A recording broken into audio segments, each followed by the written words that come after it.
barchaga yaxshimisizlar, tuzukmisizlar, kuninglar yaxshi o'tyaptimi? Hamma qiynaladigan old blanka tikishni hozir oson uslubda sizlarga ko'rsatib beraman. Old blanka tikishdan oldin uni avval yaxshilab tushunib olish kerak. Siz necha santimetrli old blanka qilmoqchisiz? 2 santimetrlimi, 3 santimetrlimi yoki 4 santimetrlimi? Mana oddiy ko'ylakni yelka choklari mana bu yerda gulli bo'lgani uchun sizlarga ko'rinishi sal qiyin bo'layotgandir. Mana yaxshilab ko'rsatishga harakat qilaman. Yelka choklari, mana bo'yin o'yinini kerakligicha ochib olganmiz. Bo'yinga stoyka qo'yamiz. Mana oldi qismi kesilgan, ya'ni oldi qismini o'rtasini topib kesib olganmiz. Kerakli miqdorda o'sha 19 sm qilib kesib oldik. Endi biz bunga planka o'rnatishimiz kerak. Mana bu ko'k rang plankani atayin teskari tarafini ishlatyapman. Oldida bilinib turishi uchun, chunki mana bunaqani to'g'ri topa olmadik. Endi qarang. Bu plankamiz bizda. Plankamiz 4 santimetrli planka bo'ldi. Mana qarang, ichiga flizering yopishtirib olganmiz. Mana tepa qismini o'zi tikilgan mana. Tikilgan, buklab dazmol qilingan planka 4 santimetr. Mana bu tayyor holatini 3 santimetr bo'lishini xohlayapman. Ya'ni plankani tayyor mana 3 santimetr qoladi 1 santimetr tikilgandan keyin. Agar buni siz 4 santimetr qoldirishni istasangiz, buklovda 5 santimetr bo'lishi kerak. Menda buklovda hozir 4 santimetr. Mana shu narsani tushunib olishimiz kerakki, mana shu oddiy plankani tushunib olguncha o'zim ham rosa qiynalib tikardim. Ya'ni bizga bir xil holatda o'rgatishgan, 3 santimetrli planka tayyorlaysan, tikasan, mana shunaqa chiqadi deb. Mana shu pasini chiqazishda rosa qiynalardim, burchak qismini. Endi buni oson usuli chiqazishdi. Qarang, plankani tayyorlab oldingiz, ya'ni buklov tarafi tepaga to'g'ri keladi. Pastki qismi 3-4 santimetr mana pastga tushib turishi kerak, ya'ni zapas bo'lib. Keyin kesib tashlaymiz buni. Endi bu yoqqa mana liniya chizib oldim. Qarang, to'g'ri holatda ochdim. Liniya chizib olganman 1,5 santimetrda, ya'ni buni kesamiz. 1,5 santimetr bu yoqqa, 1,5 santimetr bu yoqqa. Endi buni o'lchaganimda obshi 3 santimetr bo'lyapti. Ikkita 1,5 dan tikaman, hozir menda 3 santimetr liniya qoladi. Buni ham tayyori 3 santimetr qoladi. Agar buningizda siz 4 santimetr tayyorini qoldirmoqchi bo'lsangiz, buni buklovda 5 santimetr yasaysiz. Sizda mana bu chizig'ingiz bo'lsa, 2 bu yoqqa, 2 bu yoqqa, obshi 4 santimetr bo'lishi kerak. Ya'ni siz 2 santimetrdan tikib tushishingiz kerak. O'shanda sizda 4 santimetrlik narsa qoladi. Ba'zilar tushunmasdan tikatda shuni, mapda necha santimetr qolishini tushunmaydi-da. 3 santimetrlik planka tayyorlab tikaveradi, mana bu taraf chiqib bermaydi sizda.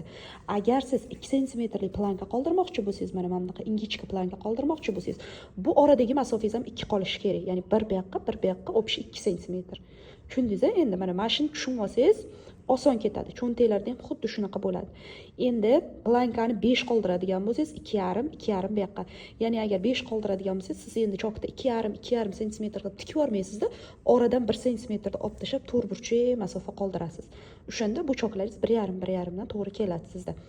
Men hozir katta qoldirmayman, 3 santimetr qoldirganim uchun bu narsani 1,5 qilib oldim. Endi tikishga o'tamiz. Mana qaranglar, oldi qismiga plankani qo'yib qo'ydim. Mana tepa buklovda 1 santimetr qoldirib joylashtiraman, chunki stoyka qo'yamizda tepasiga. Endi biz chokda mana 1 santimetr tikishga mo'ljallab, buni 4 santimetr qoldirganmiz. Bu 1,5 tikilishi kerak. 1,5 santimetr qochirib, mana bu holatda qochirib tikaman chokni mana. Qaranglar qizlar, sizlarga yaxshiroq ko'rinishi uchun to'qroq rangli ipda tikyapman. Tepadan qoldirdik, tikib keldik. Pastki qism 1,5, plankada bir qolgan. Endi qarang, boyaga chizgan liniyamiz bor mana. Chizgan liniyangizga olib kelasiz mana. Mana shu holatda bu yoqqa qayirib olib o'tirmaysiz. Chizgan liniyangizga olib kelib to'xtatasiz. Hozir bu tarafini ham xuddi shunaqa qo'yamizda, mana shu yergacha tikib kelamiz. Mana qarang, bizda qanaqa narsa hosil bo'ldi mana. Ko'rdingiz-a? 3 santimetr oradagi masofa. Endi buni kesib olsak bo'ladi. Teskarisini o'giramiz. Mana teskari qismi. Endi burchagini kesamiz. Tanani o'zini. Pastki kromka anaqani kesib olmaymiz plankani.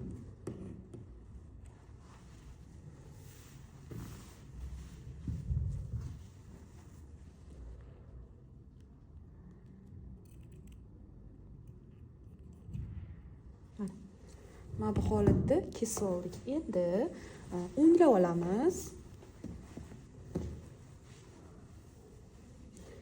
Mana o'nglab oldikda, endi ichiga tiqamiz mana plankalarni.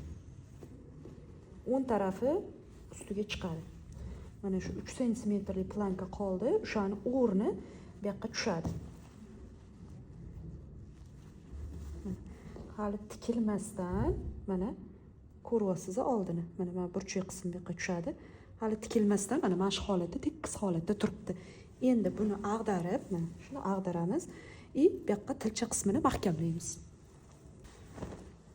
Mana oldi detal, qaranglar, hali dazmolsiz holati bu. Mana dazmol qilinmagan.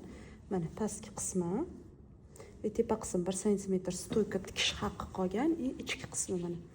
Endi bemalol overlock qilib olsak bo'ladi. Mana ortiqchasini ham kesib tashlaymiz. 1 sm qoldirib kesib tashlab, endi buni shuni overlock qilamiz, keyin tepasiga stoykasini tikib qo'yamiz. Overlock bo'lib, keyin bitta dazmol berib yuboramiz. Undan keyin stoyka tiksak bo'ladi. Mana choklarimiz hozir yaqinlashtirib ko'rsataman. Mana hali dazmolsiz holat. Ko'rdingizmi? Hozir dazmollasak bundan ham tekis bo'ladi. Mana yoqalarini o'rnatib, overlock qilib, tayyor qilib qo'ydik. Ichki holatlarini ko'rsatmoqchiman. Mana bu usti mana ichki holat. Overlock bo'lgan, aylana, yoqalari ham overlock bo'ldi. Mana burchak holatlari akkuratni qilib chiqazdik. Hozir endi manekenga qo'yib ham ko'rsataman sizlarga. Mana matoni o'ngi, bu teskarisidan ishlatganman. Ochiqroq taraf teskarisi. Mana manekendagi holati, bu 44-razmer maneken. Mijozi o'zi ham 44. 44lar, lekin katta yoshli bo'lganlar uchun 46roq, erkinroq razmer keldi. Harakat kengliklari bilan qilganmiz mana. Mana oldi qismlari akkuratni turibdi. Endi petli ham yoki pistonmi nima qilishdi, endi o'zlaridan so'rab oldiga qilamiz. Mana harakat bilan andozida bichilgan bu. Qarang, mana bokovoyda yopganimda oldi proyma kichkina, orqa proyma katta turibdi. Mapda hech qanaqa haltum yo'q. Bu yeng o'rnatish haqqi turibdi mana mapda. Hali ilk choklari ham to'liq dazmol qilmagan, bitta koreyskiy vitichka bor mana.